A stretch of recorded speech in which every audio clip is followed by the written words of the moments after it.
He wasn't dressed like a millionaire. But he was. They told him to wait outside. That was their biggest mistake. Post in the comments, where are you watching from? On a typical crisp business morning at Hartsfield-Jackson Atlanta International Airport, the terminal buzzed with the energy of executives, busy travelers, and restless anticipation. Amid the controlled hustle, one man stood out with quiet dignity and understated confidence. Richard Mason, a highly successful African-American entrepreneur and investor, arrived at the gate for his first-class flight to Washington, D.C., the destination where a crucial, high-stakes strategic meeting of investors was about to unfold. Dressed in a modest, well-fitting white shirt paired with a light, unassuming blazer and neat trousers, Richard's attire was far from flashy. Instead of ostentatious designer labels, he favored simplicity and elegance, a reflection of his long-standing belief that true wealth lies in substance rather than appearance. In one hand, he carried a slim diplomat-style briefcase, and in the other, his ever-reliable smartphone, which had become an extension of himself over the years. His calm, measured stride and attentive gaze told the story of a man who had achieved tremendous success through hard work, perseverance, and a strict adherence to his principles. As he made his way through the terminal, Richard's eyes briefly scanned the digital flight information board. His flight to Washington was displayed in bold at gate C12, clearly marked as a first-class flight reserved for high-profile executives and discerning professionals. This assignment alone was testament to his standing among his peers. Despite his unpretentious appearance, Richard was well known in business circles for his substantial investments. He had poured millions into several major companies, including one of the prominent airlines among a dozen that represented his diverse portfolio. The morning sun filtered through tall glass windows, casting a golden glow on the marble floors and modern decor of the waiting area. Business travelers in sharp suits conversed quietly, while others hurriedly checked emails or sipped freshly brewed coffee. Amid this orchestrated scene of efficiency, Richard moved with an air of calm purpose. Every step he took resonated with the confidence of someone who knew his worth and the value of every minute spent on his journey. Then, as he approached the boarding gate, the routine of the morning was abruptly interrupted by an interaction that brought back a bitter sense of déjà vu. A well-trained flight attendant, impeccably uniformed and armed with a rehearsed smile that, on this morning, seemed anything but warm, stepped forward to intercept him. With a tone that bordered on dismissive, she declared, "Second class. All through the other exit, sir." In one swift, almost casual statement, her words sliced through the air, branding him as someone who did not belong in the first-class section. Richard, ever the picture of calm and measured resolve, extended his boarding pass with steady, respectful confidence. "This is first class. My name is Richard Mason," he said softly, his voice maintaining even tone despite the sting the remark delivered. His words carried no anger, only a cool insistence on propriety. Yet the attendant's response was unyielding. "I've already said, sir. Join the queue with the others. You must have gotten something mixed up." Her tone was curt, and the dismissal was public. Almost instantly, a small ripple of reactions spread across the immediate vicinity. Several nearby passengers turned to look. Some couldn't help but chuckle, while one individual, with an air of misplaced superiority, took out his smartphone to record the exchange. Laughter and hushed whispers swept along the line. The receptionist offered a quick, dismissive glance, and a few travelers shook their heads, as if this tiny episode confirmed long-held prejudices. Throughout it all, Richard's expression remained composed, though his heart pounded with not fury but a profound, familiar sorrow, a bitter reminder of moments in the past when his capabilities and worth had been questioned purely by his appearance or background. Without sparking any outburst, Richard silently stepped aside, blending into the flow of passengers boarding the aircraft. Every eye in the vicinity seemed to fixate on him for a split second longer than necessary. The casual laughter, the recording, the collective judgment. Yet, as he stepped away, he carried with him a quiet, internal promise. This would not be mere personal indignity but a turning point. In that quiet moment, amid the subtle glances and the undercurrent of arrogance from those around him, the seeds of reckoning had been sown. Richard knew that this was not the first time he had encountered such prejudice, nor would it be the last. But instead of succumbing to anger, he had learned to transform each slight into a lesson. A lesson in standing tall, in using reason and measured action to effect change. His mind, ever analytical and strategic, immediately began to formulate the next steps. As the crowd continued to disperse, and while fellow passengers happily boarded the flight into Washington, Richard pulled out his smartphone. With a few deliberate taps, he composed a call that he knew held far-reaching implications. It was not a call driven by temporary wrath, but one calculated to activate a carefully constructed clause within his massive investment portfolio. An investment that included this very airline. Within minutes, even before the boarding process had fully concluded, his call had been delivered to his legal team. Richard's decision was swift. If such blatant discrimination could occur on his first-class flight, then the financial consequences would be severe. In that singular, understated gesture, Richard Mason set in motion a chain of events that would ripple through the corporate world. His one phone call, made in the quiet confines of the busy airport, would, within 30 minutes, result in the cancellation of the scheduled flight. And within just 2 more hours, national headlines would erupt, the company's shares would plummet, and an entire investigation would be launched into the airline's practices. All because one pithy remark had reawakened a painful reality, a reality that Richard had endured too many times before. As he stood there, partly isolated in the bustling terminal yet wholly resolute, Richard's mind recalled every moment of past humiliation that had ever tried to define him. But today, that memory was not his defeat. It was the fuel that ignited his next chapter.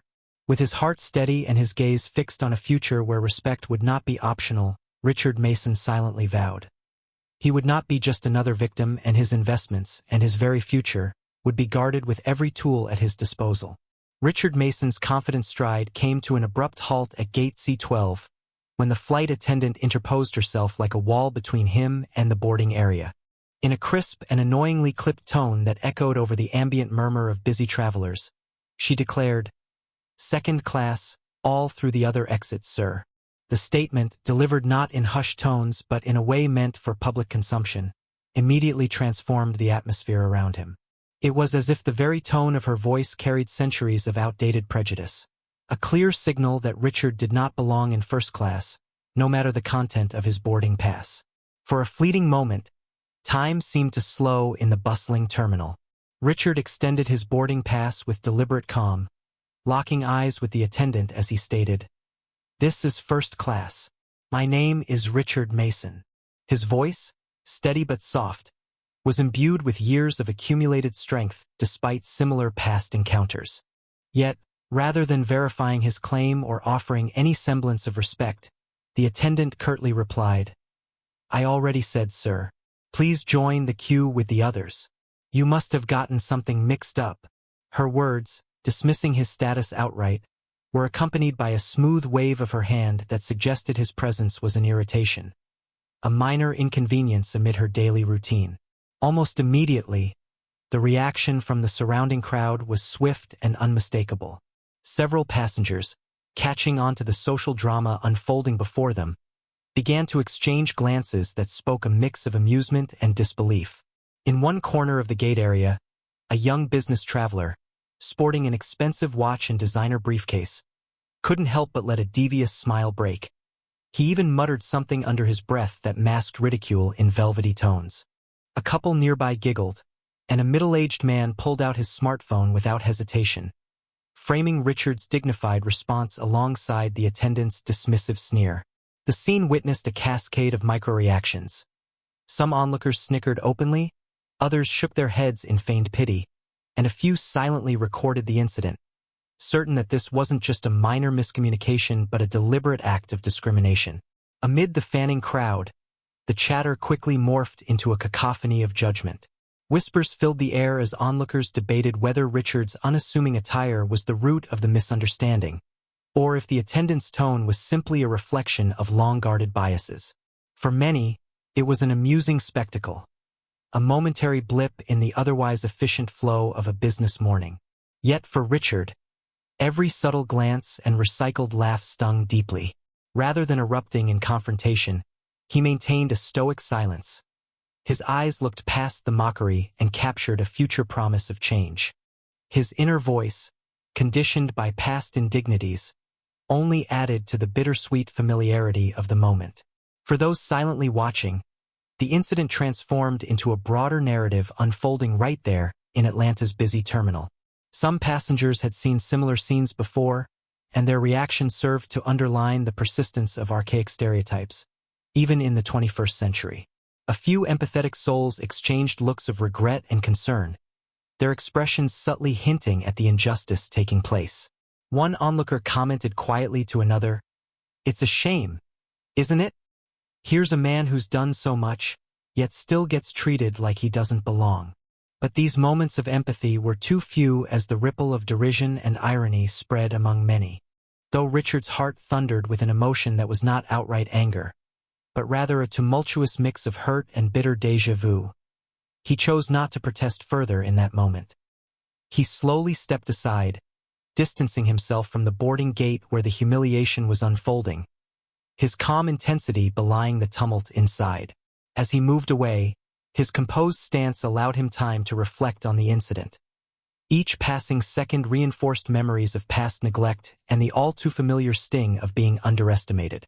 Walking away from the gate, Richard's mind was already turning.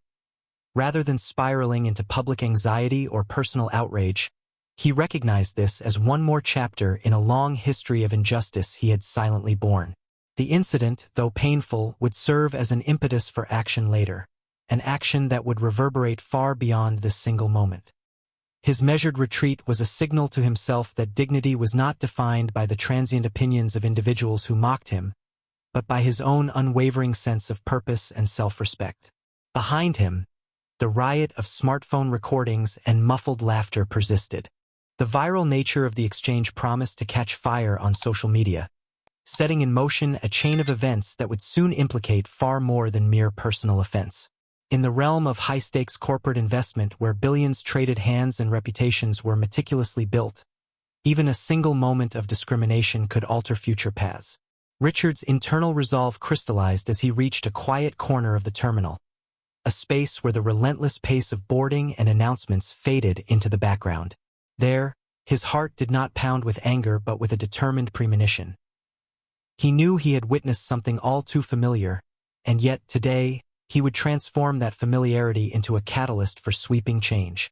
With a deep, even breath, he prepared to initiate the next steps that his mind had long rehearsed, steps that would leverage his immense influence and trigger consequences amounting to millions of dollars in investments, as justice got its inevitable due. After being forced away from Gate C-12, Richard Mason found a quiet alcove behind a row of information kiosks where the ambient echo of rolling suitcases and distant announcements barely intruded.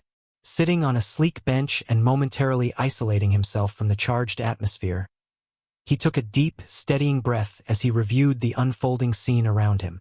The residual sting of humiliation, a momentary lapse into prejudice that had been so casually executed in front of a jeering crowd, was now a sharp reminder of every similar transgression he had faced before.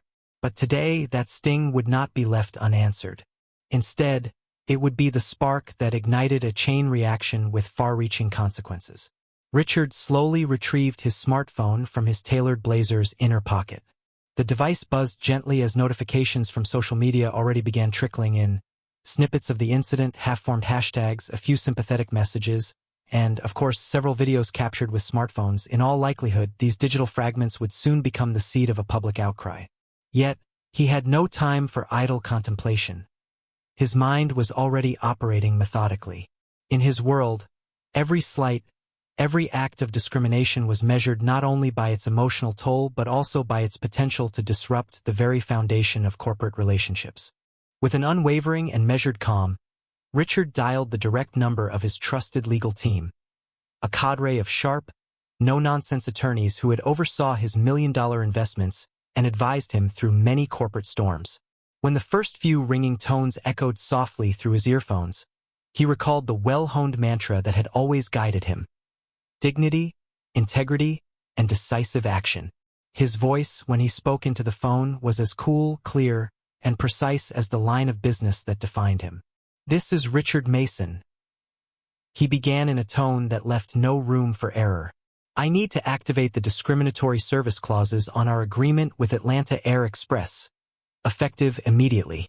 The words were brief and matter-of-fact, belying both the emotional weight behind his statement and the significant legal liability that had now been triggered. He explained, in measured details that only his inner circle would fully grasp, that the incident at Gate C-12 had once again exposed a systemic discriminatory practice in the airline's handling of their premium services. His tone was flat, not driven by anger but by the resolute certainty that financial accountability was non-negotiable. Every clause, every stipulation in the contracts he had signed with this airline had been penned with an expectation of professionalism and equality, a promise the carrier had broken. On the other end of the line, his legal counsel, already primed by previous communications regarding similar incidents, responded immediately. Their discussion was clinical, filled with technical references to breach of contract clauses and non-compliance penalties set forth in the investment agreement. They assured him that the activation of these clauses would not only mandate the cancellation of Flight 215, which was scheduled to depart in less than 30 minutes, but would also force the airline to incur severe financial penalties for failure to provide a discrimination-free service experience. Every word exchanged was laden with legal precision, and within moments the domino effect had begun. Inside the bustling terminal, unbeknownst to the majority of passengers, Richard's single phone call had transformed from a private moment of quiet resolve into a beacon of accountability.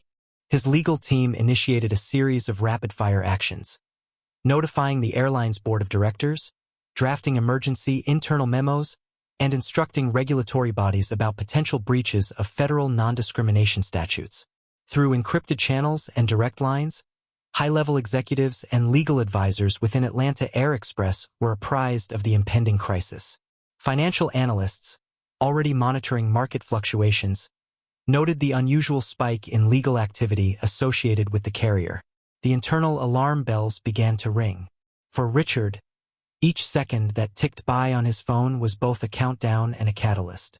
His calm eyes surveyed the subdued crowd near the gate as he wrestled with the implications, not just for himself, but for the very future of an airline in which he had invested millions. The decision to activate these clauses wasn't made on impulse. It was calculated, substantiated by documented evidence of past discriminatory episodes, and reinforced by today's undeniable incident. His measured voice on the phone was steady enough to quell any doubts among his team, and his commanding presence, even from afar, signaled that the era of unchecked bias was coming to an abrupt end. Within minutes, the legal machine set in motion had grown from a singular action into a corporate full-scale crisis. Not only was Flight 215 immediately canceled, a move that would ripple through the airline's operational systems, but reports began to filter in that his call had also triggered a broader review of several past incidents, deepening the investigation into systemic discrimination within Atlanta Air Express. The initial shock of many passengers, now turning to their smartphones, would soon blend with digital evidence and viral footage to expose the airline's disregard for equal treatment. Richard's strategic call, though delivered with the same quiet intensity that had defined his entire career, was now about to reshape the very landscape of corporate accountability. His face remained calm as he ended the call, but behind those composed eyes lurked the anticipation of the fallout. He knew that his one measured call would soon lead not only to financial ramifications amounting to millions of dollars, but would also spark broader public and legal accountability. An accountability that could force the airline to confront its long-standing prejudices head-on. Seated there in that quiet corner of the terminal, Richard's thoughts traveled ahead, imagining boardrooms in turmoil, emergency corporate memos being sent out, and investors questioning the viability of a shipwrecked reputation. His own future investments, once secure in the promise of high standards, were now in jeopardy precisely because he had decided that respect and fairness were imperatives that could not be compromised. It was a moment that encapsulated the power of one individual's integrity to upend an entire system, a system that would soon learn, through the ripples of his calm yet decisive action, that humility and fairness were virtues that demanded as much respect, if not more, than starched uniforms and inflated egos. As the echoes of his final words on the call faded, A quiet resolve settled over him.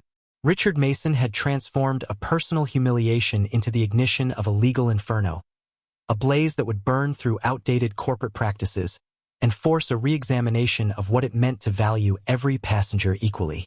His measured act in that busy Atlanta terminal was about to turn into a story that reached far beyond those momentary glances and whispered snickers. It was a story that would soon resonate on national news channels, in boardrooms, and among every individual who believed that equality should never be compromised. In the minutes following Richard's decisive call, the atmosphere across the terminal shifted from ordinary bustle to a quiet chaos of corporate repercussions. While his call had successfully triggered the cancellation of Flight 215, now an emblem of his refusal to tolerate prejudice, the airline's operational machinery soon shifted into high gear. In one of the subsequent scheduled departures, a different flight prepared for takeoff. Unbeknownst to many aboard that aircraft, the echoes of the earlier incident had already transcended the confines of Gate C-12, spreading like wildfire through the digital realm. Inside the cabin of this rescheduled flight, the mood was a curious blend of frustrated resignation and forced professionalism. The seats were filled with passengers who had, for various reasons, been reassigned to another flight after the unexpected cancellation. Overhead, the soft hum of the in-flight entertainment system barely masked an undercurrent of tension. In the midst of these quiet murmurs and subdued conversations, one figure in particular drew attention, a flight attendant whose earlier exchange with Richard had sparked the initial controversy. As the plane began its final pre-departure checklist and ground crews signaled that all was set for takeoff, the flight attendant, whose uniform now seemed to carry with it remnants of her earlier dismissal, retreated to a quieter position near the galley. With a few discreet glances around to ensure that the majority of passengers were preoccupied with safety briefings and the rumble of the engines, she pulled out her personal smartphone. With barely concealed glee, she tapped through TikTok until the now iconic video of her earlier interaction with Richard Mason appeared on screen. The video, captured by a nearby passenger and rapidly shared online, had already garnered thousands of views in the brief moments following Richard's departure from the gate. In the short time since the public humiliation, screenshots and clips had exploded across social media. Hashtags like #EveryGuestIsAHonor, #RespectMatters, and #NoSecondClassForMe trended relentlessly across Twitter and Instagram, drawing widespread attention from civil rights advocates, corporate watchdogs, and even mainstream media. The flight attendant scrolled, laughing softly at the ironic reenactment of her own actions, seemingly oblivious to the gravity of the moment. Her laughter, though forced and unreflective in that instant, underscored the absurdity of the dismissive culture that had allowed such an incident to occur. Outside the cabin, the scene in the terminal was rapidly transforming. Bystanders had already begun sharing their recordings, and the video clip was edited with trending memes and captions that further amplified the indignity of the moment. The once unnoticed dismissal had become a proverbial storm, its viral momentum carrying with it demands for accountability from customers, investors, and regulators alike. News alerts and breaking headlines flashed on the screens of waiting passengers, each update revealing more about the unfolding scandal. Financial pundits reported that the airline stock was plummeting, citing both the public outrage and the activation of contractual clauses by high-profile investors like Richard Mason. Back in the cabin, aside from the flight attendant engrossed in her digital amusement, a palpable tension gripped several passengers.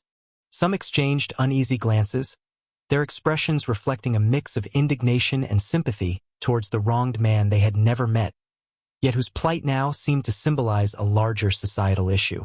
Others simply tried to focus on the flight safety demonstration, their minds buzzing with discomfiture as the viral video's captions and heated comments invaded every corner of social media. The juxtaposition in the plane, the routine announcement of an upcoming flight and the digital storm raging outside, served as a stark reminder that even in spaces designed to project efficiency and order, humanity's failings were never far away. As the aircraft taxied down the runway, the sense of inevitability was unmistakable.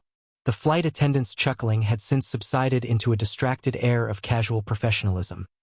She had quickly returned to her duties, forced to set aside the glitter of viral fame for the structured demands of the in-flight service. Meanwhile, on the ground, the airline's corporate headquarters surged with frenetic activity. Emergency meetings were convened, legal teams raced through crisis management protocols, and senior executives stared in disbelief at the relentless cascade of negative commentary online, all triggered by that single moment of discriminatory treatment. For Richard Mason, though he was not physically on this aircraft, the reverberations of what had occurred were already well underway. His measured call had activated a chain of legal and financial consequences that were set to impinge upon the airline's very core. While passengers on board nowhere sensed the true significance of what had transpired beyond the social media feeds looping on their devices, the public narrative was already being rewritten. Journalists began calling for accountability. Investigative reports exposed systemic cases of discrimination within the carrier, and regulatory authorities hinted at far-reaching reforms in the airline industry. As the plane gathered speed for takeoff, the digital landscape was ablaze with reactions. Videos remixed with haunting music, commentaries decrying the insidious nature of modern bias, and calls for establishing a new paradigm in customer service, one that placed respect and dignity above outdated protocols. The viral video had seized the collective conscience of the day, epitomizing how an act of arrogance, captured in a fleeting moment, could cast long shadows across corporate boardrooms and investment portfolios.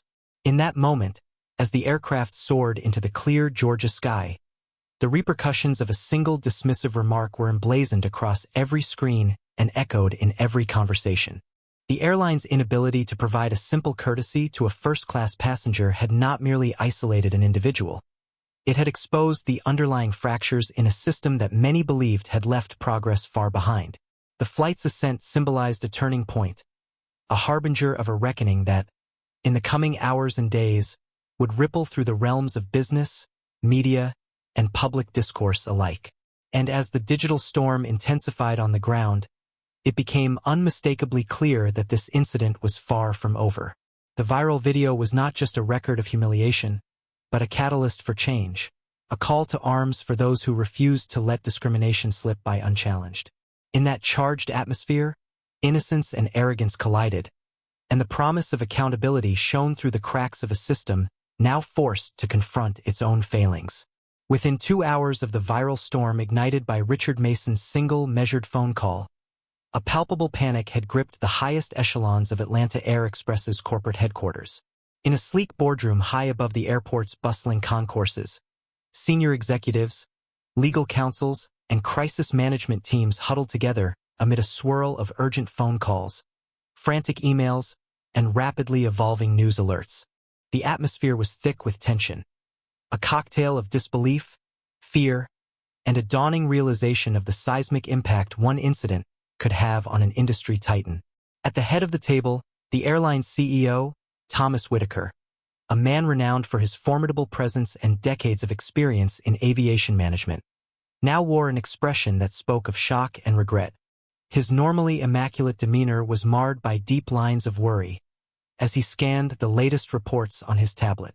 Stock prices had begun to plunge in real time, and financial analysts were already predicting losses amounting to tens of millions of dollars. The headline on every financial news channel was clear: Major discrimination scandal plunges Atlanta Air Express shares. For Whitaker and his team, this moment was the culmination of all the long-ignored internal faults, a ruthless reminder that even a single, widely publicized lapse in customer service could cascade into a crisis of epic proportions. In hushed, frantic tones, one of the senior executives recounted the events unfolding at Gate C-12. "The video has gone viral," he said, voice trembling as he pointed to a live feed on his smartphone. "We're seeing thousands of shares, retweets, and comments condemning the incident. It's all over social media. Investors are enraged, regulators are starting to ask questions, and there are already rumors about past discrimination incidents coming to light." The room, once accustomed to discussing quarterly earnings and strategic initiatives, now resonated with a single, powerful refrain: accountability. Within minutes, Whitaker had convened an emergency meeting with his legal team. The attorneys, well-versed in the intricacies of corporate compliance and discrimination law, confirmed that Richard Mason's legal team had activated multiple breach of contract and non-discrimination clauses that were embedded in the airline's investment agreements. Sir, when Mr. Mason made that call, one lawyer explained gravely, we immediately triggered a series of contractual penalties, including the cancellation of Flight 215 and a temporary freeze on any additional funding from his account. The sum involved is not trivial, it's running into the millions, and if we don't address this head-on, the repercussions on our valuation could be catastrophic. Meanwhile, back on the ground, the social media maelstrom continued to swell. Lounge conversations among passengers morphed from casual commentary to urgent speculation about deeper systemic issues. Posts and videos began to compile evidence of similar discriminatory incidents at other gates and even on international routes, suggesting that the problem was not isolated but endemic within the carrier's culture. Influential figures, ranging from civil rights advocates to high-profile business magnates, joined the dialogue, condemning the airline and calling for sweeping changes. Within the boardroom, the CEO's phone began to ring off the hook. Investors demanded immediate answers. A particularly strident call came from a major institutional investor who reminded Whitaker that the company's ethical standards were under intense scrutiny. We invested in Atlanta Air Express because we believed in its legacy and its promise of modern service. Now, with this wave of public backlash, it's not just a matter of compensation. It's about restoring faith in your brand and in your people. Whitaker listened in silence, knowing full well that his company's reputation was on the line. Across the white, sterile walls of the headquarters, the crisis management team had already launched an internal investigation. Data analysts, public relations experts, and compliance officers were combing through past incidents, interviews, and surveillance footage to document any recurrence of discriminatory behavior. Every negative comment and every damning piece of evidence was logged meticulously. The airline's culture, it seemed, was built on traditions that had long overdue for reform. A senior public relations officer briefed the CEO on the next steps. We must issue an immediate statement of apology, initiate a retraining program for all frontline staff on diversity and customer service, and commit to a transparent review of all similar incidents reported over the past year. Whitaker nodded solemnly, aware that any delay or half-hearted effort would only exacerbate the damage. Yet, even as he prepared to craft his public apology, a deeper dread loomed. The realization that this scandal could fundamentally change the course of the airline's future. Above all, the scandal had now reached the highest levels of regulatory and congressional interest. Legislators were calling for hearings on discriminatory practices in the aviation industry, and consumer rights groups were mobilizing, demanding accountability and systemic reform. The ripple effect was immense, and every decision made in that boardroom would be scrutinized, not only by investors but also by the general public who had been awakened to the deeper issues of equity and respect. As the meeting progressed, Thomas Whitaker finally spoke up, his voice steady but laced with deep remorse. We have, for too long, allowed outdated attitudes to persist within our operations. I take full responsibility for what happened, and I promise you that change will come, swiftly and transparently.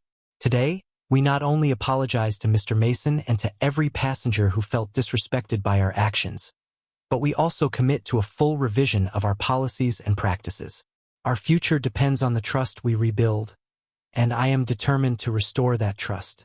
His words, though measured and sincere, barely masked the enormous challenge ahead. In that moment, the corporate shock was complete. Every executive in the room understood that this was not a temporary setback, but a turning point. The tremendous financial losses, the public relations nightmare, and the threat of regulatory penalties all converged into a single, inescapable conclusion. The airline's leadership would be forced to confront its internal culture with unprecedented scrutiny. The meeting ended with an urgent directive. Within the next 24 hours, a comprehensive plan for reformation was to be presented to the board, and a public apology must be issued. The weight of millions of dollars and the airline's future now rested on how truthfully and swiftly they could address a single moment of prejudice that had erupted into a national scandal. As the executives dispersed, their faces etched with worry and determination, the implications for Atlanta Air Express were crystal clear. The price of prejudice was steep, and it would continue to be paid until a deep and thorough change was implemented. Richard Mason's quiet dignity had not only ignited a firestorm in the public sphere, but had also forced a corporate reckoning that could reshape the entire airline industry. The stage was now set for the next act in a saga where every decision would reverberate far beyond the confines of a boardroom, impacting lives and corporate fortunes alike. In the wake of the corporate shock and the digital maelstrom that had already engulfed Atlanta Air Express, Richard Mason knew that silence was no longer an option. With his investments now in jeopardy and the nation watching the fallout from his measured call, he resolved to step into the public arena and deliver a message that would not only vindicate his personal dignity but also advocate for a higher standard of corporate humanity. In a grand press conference held in a packed auditorium in downtown Atlanta, a space that buzzed with anticipation, reporters, and affected investors, Richard prepared to make his address to the world. At precisely 7 p.m., as the room's chatter subsided and every eye fixated on the minimalist stage, Richard stepped into the spotlight. Dressed in his signature unadorned yet elegant attire, a crisp white shirt paired with his light blazer, he carried an aura of calm assurance refined by years of overcoming prejudice. The backdrop was splashed with the slogans of modern progress and equality, and the podium, unpretentious yet stately, symbolized his embrace of honesty over ostentation. Richard began in a soft, deliberate tone. "Good evening. I stand before you not as an adversary seeking revenge, but as someone who believes in the transformative power of accountability and respect." His voice, steady and imbued with a wealth of experience, filled the room as he addressed the controversy that had unfolded earlier that day. "Earlier this morning, I encountered a dismissal, not of my credentials, but of my basic humanity, at the boarding gate of our very own Atlanta Air Express. In that moment, I was reminded that even in our modern age, outdated prejudices continue to exist." His words resonated deeply with the audience. Every listener, from industry insiders to everyday citizens, felt the weight of his honest admission. With careful precision, he continued, detailing the incident in a measured narrative. "I simply presented my boarding pass for first-class travel, only to be told that I should proceed to a different exit, an instruction that implied my presence was unwelcome in an environment reserved, it seemed, exclusively for others. This was not merely an isolated miscommunication, but part of a broader pattern of subtle discrimination that, regrettably, persists in many corners of our society." His voice never wavered, instead channeling a quiet fortitude. Every word was punctuated by an almost imperceptible pause as he allowed the truth to sink in with the gathered crowd. As Richard outlined the repercussions of that morning, his single phone call that triggered contractual penalties amounting to millions and the subsequent viral storm that laid bare systemic failures, the audience listened raptly. The details he shared were unflinching. "I have invested millions in this airline alongside many other companies, trusting them to uphold the values of professionalism and equal treatment. Today, I activated clauses in our agreements designed to hold the service providers accountable, and the immediate fallout has demonstrated that discrimination is not a trivial matter. It has real, tangible costs." His words rippled through the auditorium, as many realized that his actions were far from impulsive. They were the culmination of a lifetime of experiences, a pivot from personal indignity to a crusade for corporate reform. Richard then shifted his focus from the personal to the universal. "I am not here to seek retribution," he declared, his tone warm yet resolute. "I am here to teach, to remind every corporation, every leader, and indeed every individual, that respect should be the bedrock upon which we build our future. Judging an individual solely by their appearance devalues not only them, but the very fabric of our collective progress." At these words, the room erupted in a swell of supportive murmurs. Journalists furiously typed up his declarations, and social media feeds exploded with hashtags such as #EqualSkies, #RespectMatters, and #EveryGuestIsAHonor. For many, his address was a rallying cry, a call to demand that customer service and corporate practices reflect the values of dignity and inclusivity. Across Atlanta and beyond, televised footage of Richard's public address flashed on screens in boardrooms, coffee shops, and even on the mobile devices of millions. Comments of solidarity flooded in. Business leaders expressed their admiration, civil rights activists lauded his courage, and everyday viewers, many of whom had experienced their own brush with discrimination, found hope in his measured resolve.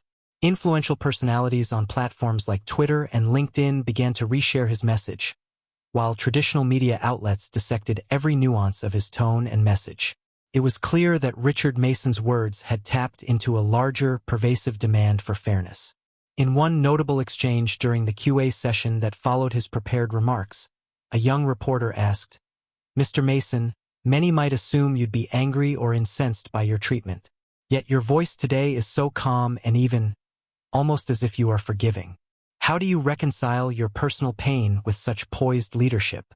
Richard's reply was quiet but resonant. "I believe that anger, while natural, is fleeting. What endures is the lesson we impart through our actions. I choose to teach because I know that if we let indignity go unanswered, it will only perpetuate a cycle of injustice. My goal is not to bring anyone down but to elevate our collective standards so that no one is ever made to feel less than the person they truly are." As the evening progressed, the impact of his address became evident. Outside the press conference, hundreds of supporters gathered in public squares and outside corporate offices, holding signs that championed equality and demanding change. Within hours, a robust dialogue emerged among stakeholders in the airline industry. Investors, once coldly concerned only with profit margins, began to acknowledge that corporate ethics were intrinsically linked to long-term success, an acknowledgement that was underscored by the immediate plummet in stock prices and the threat of regulatory scrutiny. Richard's speech not only called for immediate reforms, such as rigorous anti-discrimination training for all airline staff and comprehensive policy overhauls, but also laid out a vision for a future where respect was non-negotiable. "I urge all companies, not just those within the realm of aviation, to take a long, hard look at their practices. Let this be a turning point. Let us build a world, a marketplace, where every guest, every consumer, and every employee is treated as a guest of honor. Only then can we truly claim that our future is secure." In the wake of this stirring address, a sea of support spread far and wide. Social media influencers, professional networks, and grassroots organizations joined forces, echoing his message. The digital storm had transformed from a blast of outrage into a genuine movement advocating human decency in corporate environments.